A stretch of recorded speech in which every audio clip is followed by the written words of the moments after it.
Be ready. 5 seconds to go. Mr.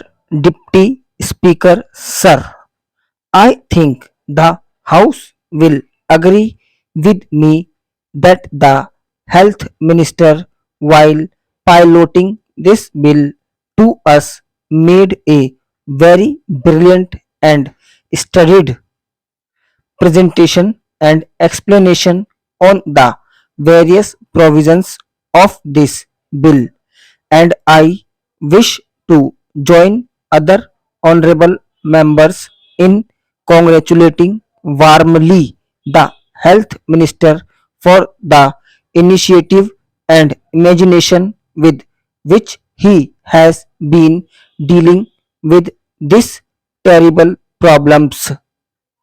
This is a good measure in the right direction because of the fact that several of the honorable members who have spoken before me have touched on the various aspects of the law.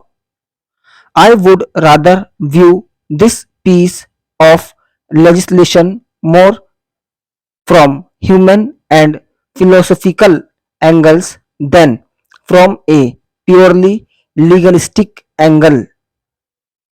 A piece of legislation such as this, which is a social economic legislation, obviously is to be preceded by public opinion.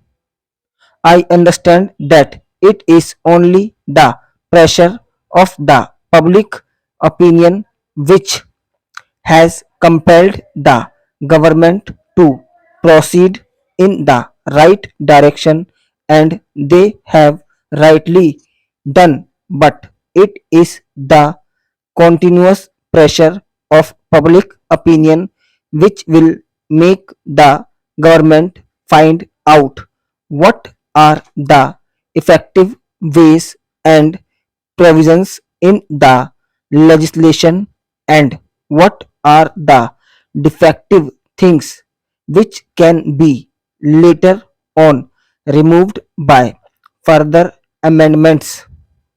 I hope the government will have a constant eye on how the public opinion reacts to the various legal and penal provisions contained in this measure.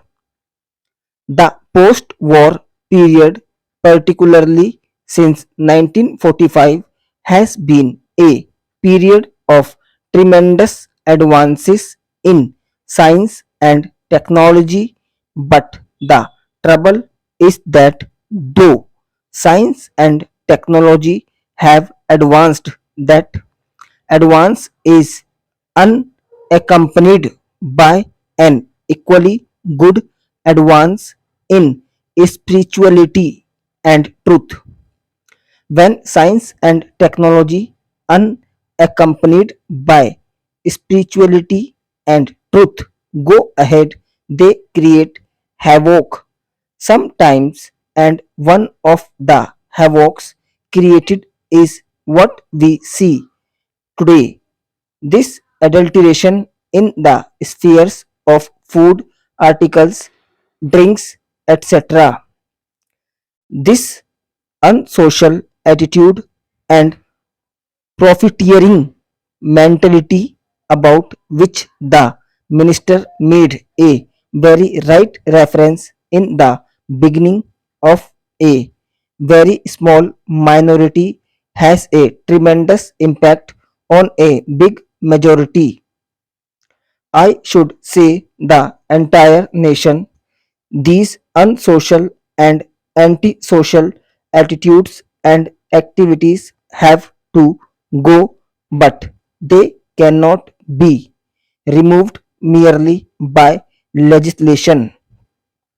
They will ultimately go by the pressures of a very strong and continuously vigilant public opinion and enlighten public opinion all over the country.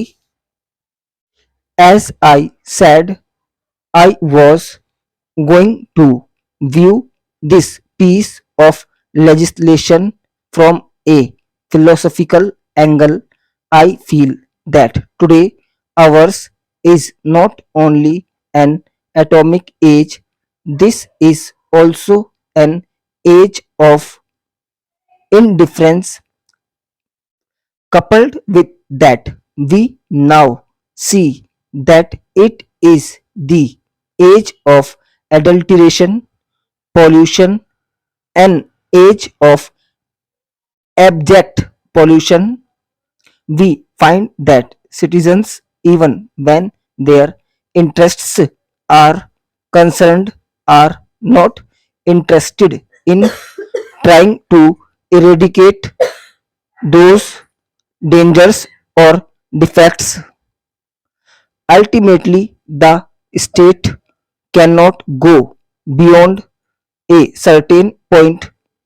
It is the citizens' rightful vigilance and active involvement which can really do a lot in terms of eradicating some of these social evils.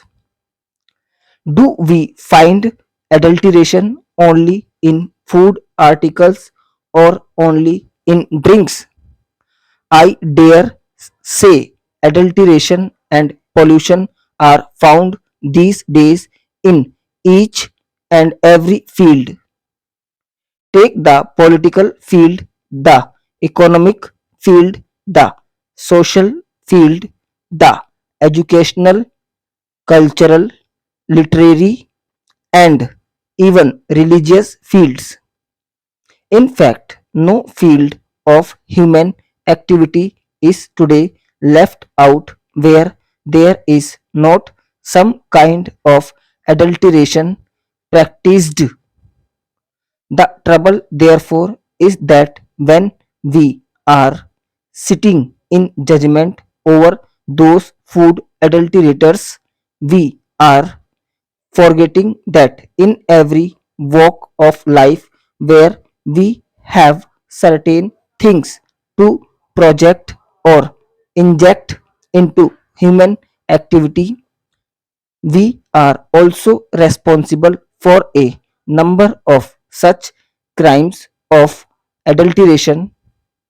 Therefore, I feel that when we look at this problem, we should not forget to look at this problem in its totality also. When it comes to food and drinks adulteration, I want today that it is not only injurious to health but it means slow and systematic and final death. Death may come at the end, but before it come finally, the man is failing in health, failing in the energy, and failing in exhibition because of the adulteration. Therefore, I feel that if you want to tackle this problem, then the government must also through this legislation do two things. The minister has already made a mention of it. First is the implementation.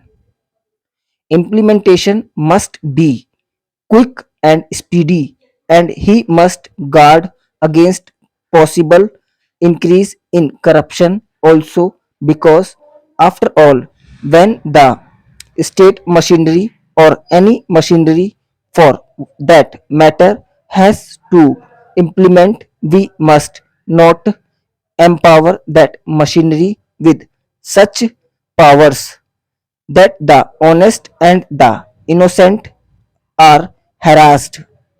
I know the minister himself said in the beginning that undue punishment and harassment will not be done to honest traders in this regard.